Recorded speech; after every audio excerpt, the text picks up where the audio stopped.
سلامتكم، مع السلامة ومرحبا بكم. اليوم مع بعضنا باش نحضروا كيك الطبقات، لكن بلا غير لافور، بلا غير جينواز، بلا غير هكا ركض زايد ولا حاجة. يعني اللي عندها ركض واللي ما عندهاش، واللي عندها فور واللي ما عندهاش نجم تعملها. وصدقوني راهي فكرة طيارة، وفي نفس الوقت الطريقة سهلة على الاخر، وتجيكم حاجة طيارة على الاخر على الاخر. قبل ما ننتقلوا للمقادير وطريقة التحضير كما العادة، ما تنسوش تدعمونا باشتراكاتكم في القناة بالضغط على المستطيل الأحمر وبالضغط على الجرس باش تتواصلوا بالجديد أول بأول. ما تنسوش تبارتاجوا الفيديو مع صاحباتكم باش تعملوا فايدة على الجميع. تويكا بالنسبة للمقادير: حار عظم 4 كعبات عظم، عندي لهنا مغرفة كبيرة كاكاو، هذه اختيارية. لهنا باش نستعمل روح البوفريوه بما اني استعملت الكاكاو. انت اذا كان ما عندكش استعمل سكر فاني والا اي نوع منكه عندك. كاس حليب، كاس غير ربع زيت، ولهنا كاس سكر. الكاس اللي انا عدلت به هو كاس 150 مليلتر العادي هذاك. انا اعطيتكم بالكاس، انت استعمل الكاس يعني العادي نتاعك. تنجم تستعمل الكاس نتاع القهوه التونسي هذاك اللي نستعملوا فيه، هنجي نوريهولكم. تنجم تستعمل الكاس هذا اللي هو يهز 100. تنجم تستعملوا كاس ونص، يعني هذا اذا كان باش تستعمل هذا تستعمل كاس ونص المقادير. لكن اذا كان باش تستعمل الكاس عندك 150 مليلتر تستعمل كاس بركه، هذا خاطر اقل من 150. باهي بالنسبه نكملوا مع بعضنا المقادير. عندي لهنا باش ناخذ باكو ونص، مانيش ناخذ زوز باكوات، باكو ونص خميره، خاطر الباكو فيه 10 غرامات، حاجتي 15 غرام، اي باكو ونص. وعندنا زوز كيسان ونص فرينه. نعاودوا مع بعضنا: كاس حليب، كاس غير ربع زيت، كاس سكر، 15 غرام خميره حلويات، حار عظم، مغرفه كبيره كاكاو، منكه حسب الرغبه. لهنا خذيت منكه البوفريوه، وباش نستحق زوز كيسان ونص فرينه، وهكاك حسب الخليط اللي عندك. اول حاجه باش ناخذوا مع بعضنا العظام. ولهنا نسيت ما قلت لكمش رشه ملح، نحط معاها رشه ملح.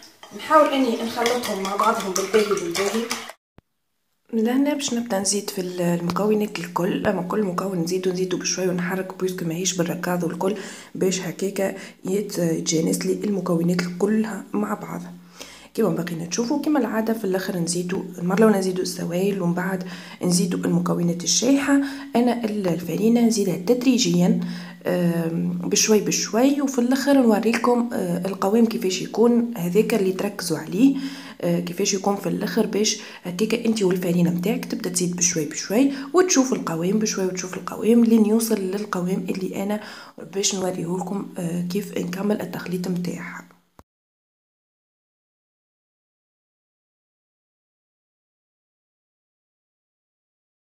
هذا هو القوام اللي نحب نتواصل، يعني كي يهبط ما يهبطش جاري. ها شوف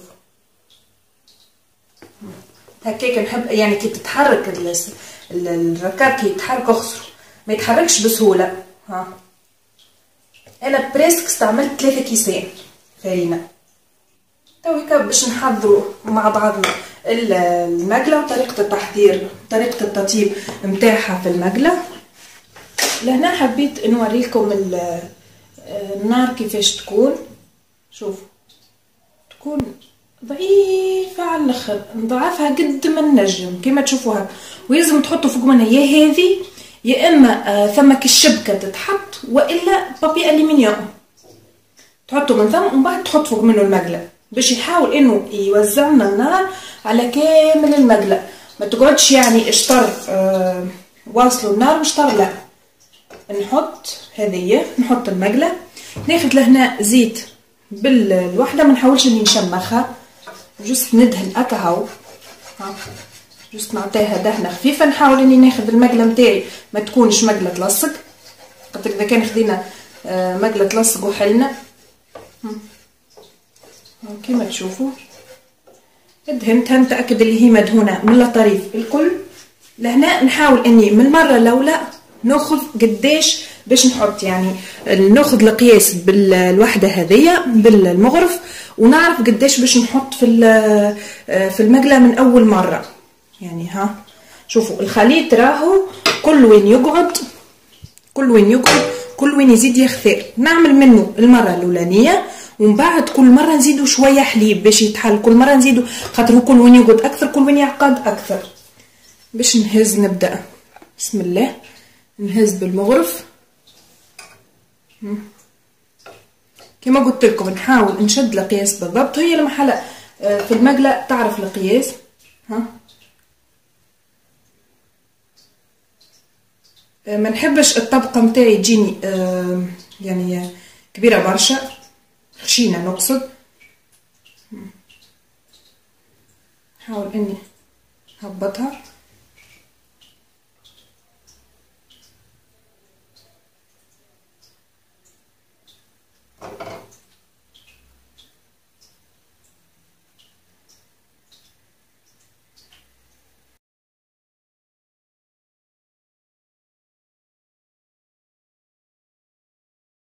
تحطها على النص نتاع المقله اذا كان المقله نتاعك كبيره برشا وما تحبهاش تجيك بالطريقه هذيك، تجيك بالكبر هذاك. ها شوفوا مع بعضنا. حبيتي تعملها حتى اقل من هكا، الطبقه تكون اقل من هكا، كل وين تكون اجود كل وين تكون احلى، لكن في التطيب تكون صافا. تو باش نخليها كيف ما هي. بالنسبه للوقت ما نشدلكمش برشا وقت، خليها قدر 8 دقائق 10 دقائق هكاك، انت والمقله نتاعك وانت والغاز نتاعك. تو باش نغطيها بحاجه من فوق، تضغط عليها باش يرجع لها السخانه هذيك، باش نحط عليها الغطاي باش يرجع لها السخانه. نحاول انه الغطاي يكون يجيها على قياسها هي بالضبط. شوفوا يجيها على قياسها هي. ها نخليها تو عادي، اذا كان حليتي عليها ولا ما حليتيش عليها ما تقلقكش على خاطرها يعني ما هيش معموله في الفور ولا ما هيش جينواز باش تطيح ولا حاجه، لا نورمال خليها كيف ما هي. تو نوريكم كيفاش تكون كيفاش تطيب بالضبط، ونكمل الطبقات الكل باش نزينوها مع بعضنا ونعملوا لها كريم اقتصادي وسريع في التحضير وفي نفس الوقت بنين على الاخر. شوفوا مع بعضنا لهنا ميم با 7-8 دقائق يحضر. ها شوفوا كي تحط تحته حاجه يعني الطريف الكل هتطيب. ها تبقى طايبه. تو باش نحاول اني نحيه كي تبدا المقله نتاعك ما تلصقش، ما هيش باش تقلقك. نحاول اني بشوي. شوفوا ها كي تبدا المقله نتاعك ما تلصقش، ما تخاف من شيء.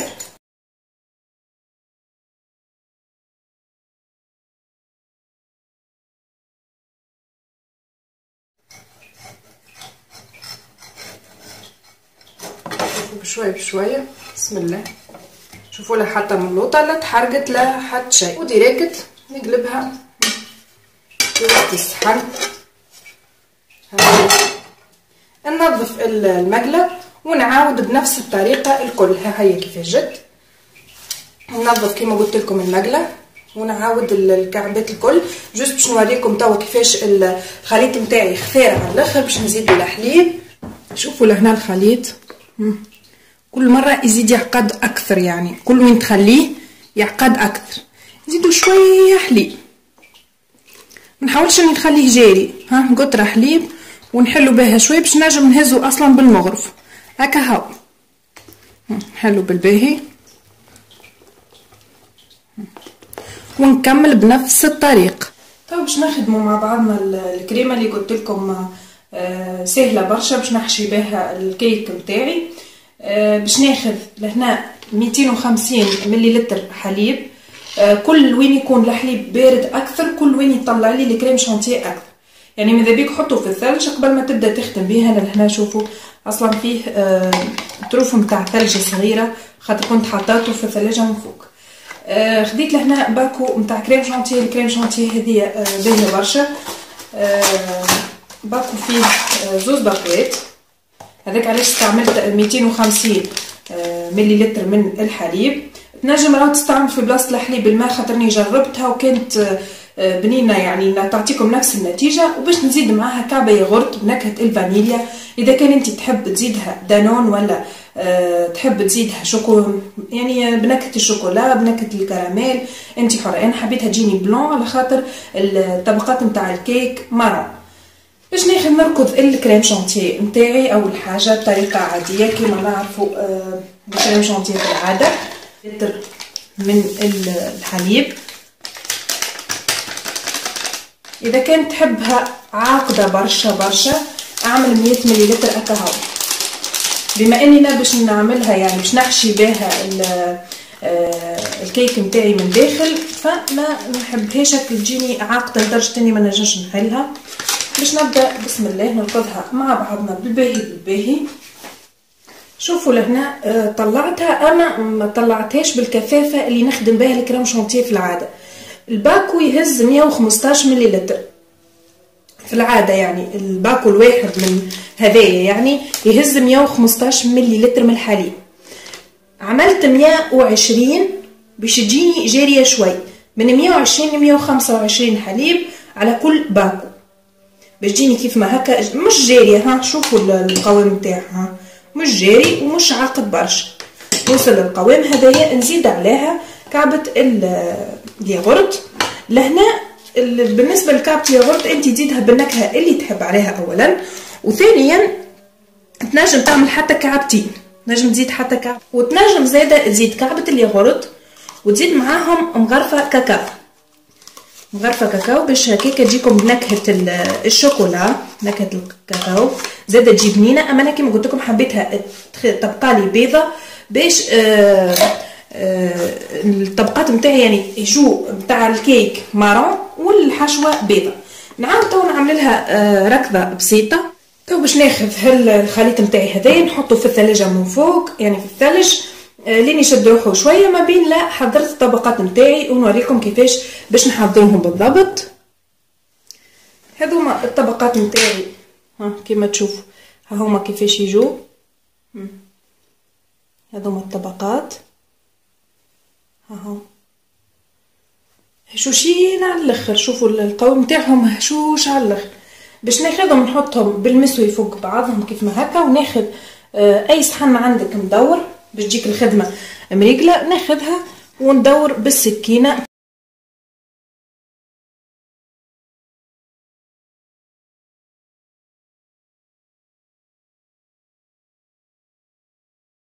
حاول اني نخليها مسويه بالكدا. لهنا باش ناخذ الطبقه الفوقانيه بالكل، خاطرها هي الطبقه المسويه يعني واحده منهم مش فوقانيه بالكل، واحده منهم تكون طبقه مسويه نخليها باش نخدم عليها من فوق.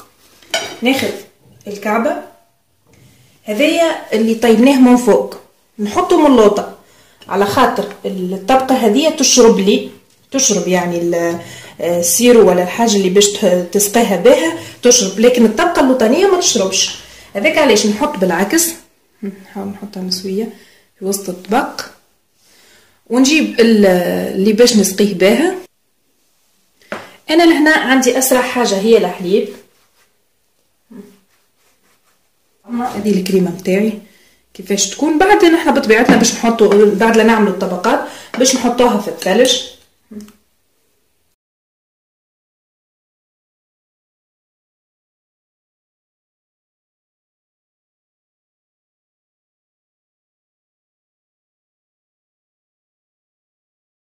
الطبقه الاخرى فوق منها، حتى ولو الطبقه تجيكم مقصوصه ولا حاجه ولا مقطعه يعني من الوسط ولا حاجه ما يهمكمش فيها، خاطرها عاديه. نزيد نكمل بنفس الطريقه.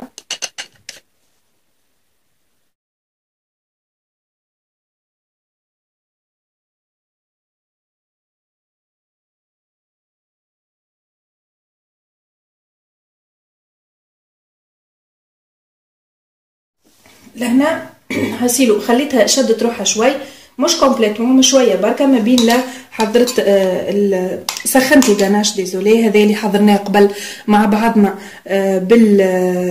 يعني بالشوكولا والماء كهو. باش ناخذ، مانيش باش نعمل برشا مجهود، جوست باش نزين عادي يعني.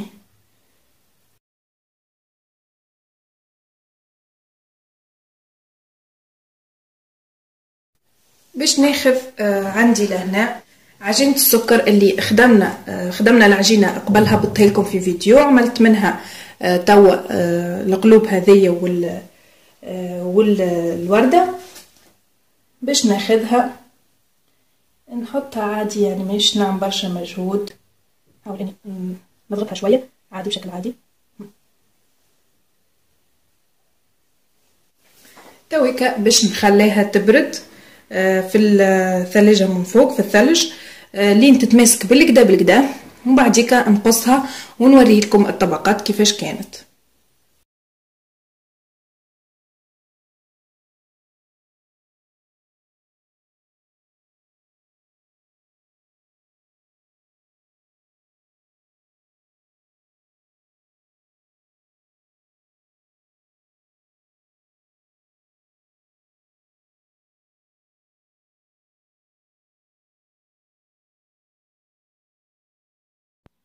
هذا الفيديو متاعي لليوم، ان شاء الله يكون عجبكم وان شاء الله تكونوا استفدتوا منه. صدقوني جدا هشوش على الاخر على الاخر، جربوا ماكمش باش تندموا، واذا كان جربتوا اعطوني رايكم في لي كومونتير.